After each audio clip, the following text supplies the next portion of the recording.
This color analysis client has two different eye colors. It's called heterochromia.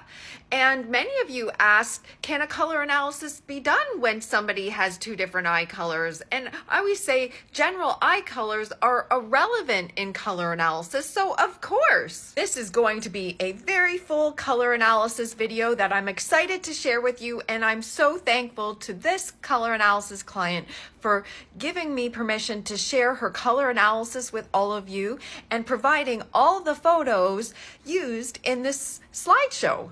Here's one of her eyes close up, and here's her other eye close up.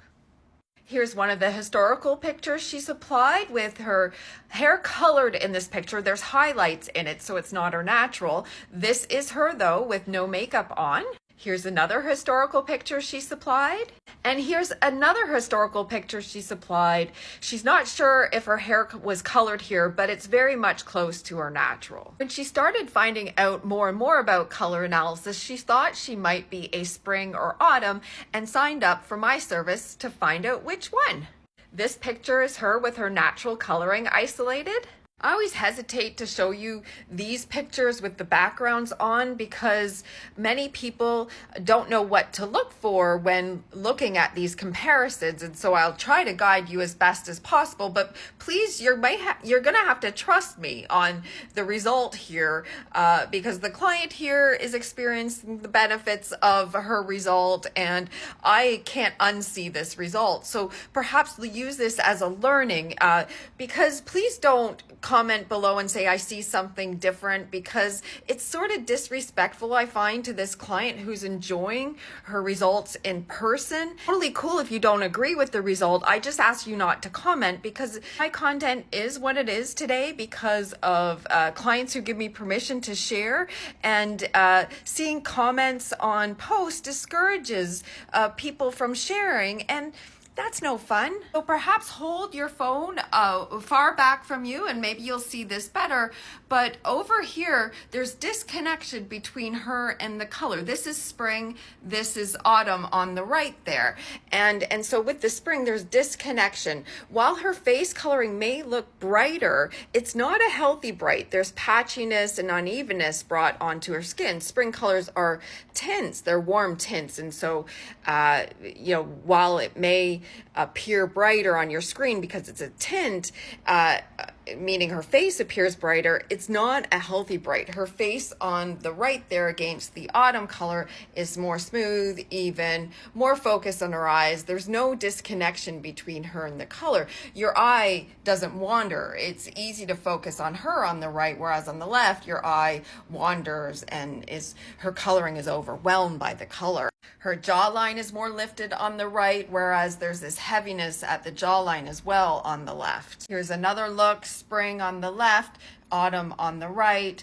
There's more power to her presence on the right, more even skin coloring, power to the eyes, lift to the jawline, whereas on the left, there's disconnection, heaviness at the jawline. Her skin is patchy and uneven. This is Elise in a very old video that we took a few years back, but I just want to say that sometimes I see people holding flags like this up to people and making color analysis decisions, and I just want to repeat again that multicolor flags are used as demonstration tools in color analysis. To make decisions based on these multicolor flags is really difficult, and I don't do it. I wouldn't have confidence in a result that I gave with one of these multicolor flags. Back to this client, here's these multiple colored flags against the client. Spring, autumn over there,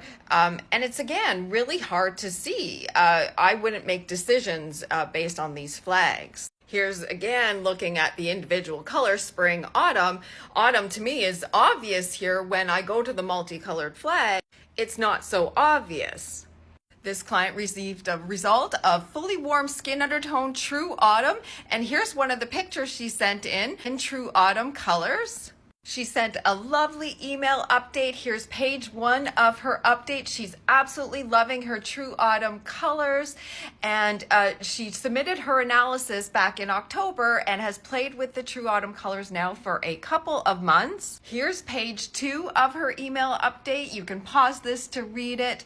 And she is an artist, and she participates in fairy costume events, which is so fun and fabulous and artistic, and she's been enjoying experimenting with autumn colors at these events. In the summer of 2024, she had blonde highlights in her hair, and when she got her analysis result, she wanted to remove those and move it more to a copper range, and this is what her hair color is right now, and it's really a temporary solution while she takes steps get back closer to a color with her natural. So here's her in True Autumn range color top.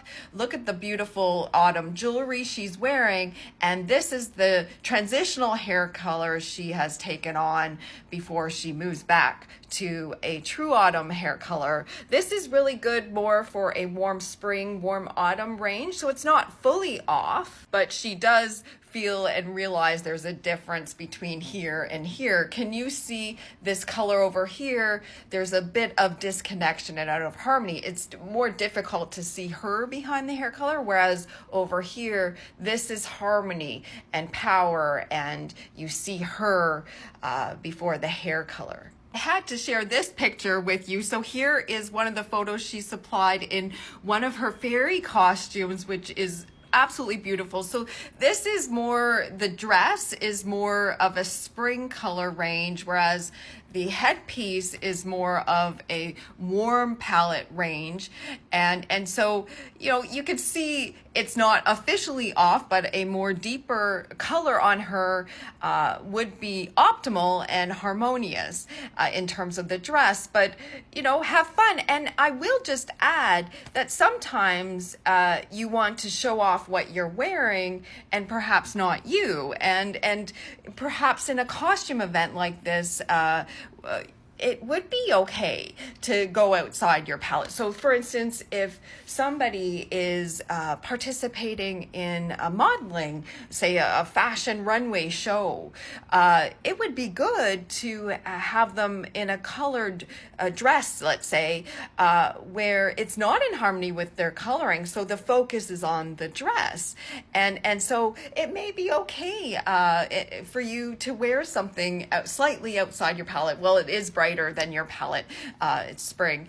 You know, it may be okay for you if you want the focus to be on your outfit. This is one of the scenarios where knowing your color analysis results can sort of help, because you can play around with where you want people visually to look at. Would I suggest this person wear spring colors in front of a business presentation in a room? Likely not. A sales pitch? Likely not. But if you want the focus on your costume, it may be okay. Thank you so much for sharing your update with us all. I'm so happy to hear you're enjoying your True Autumn palette. I don't have my pom-poms with me, but yay, True Autumn.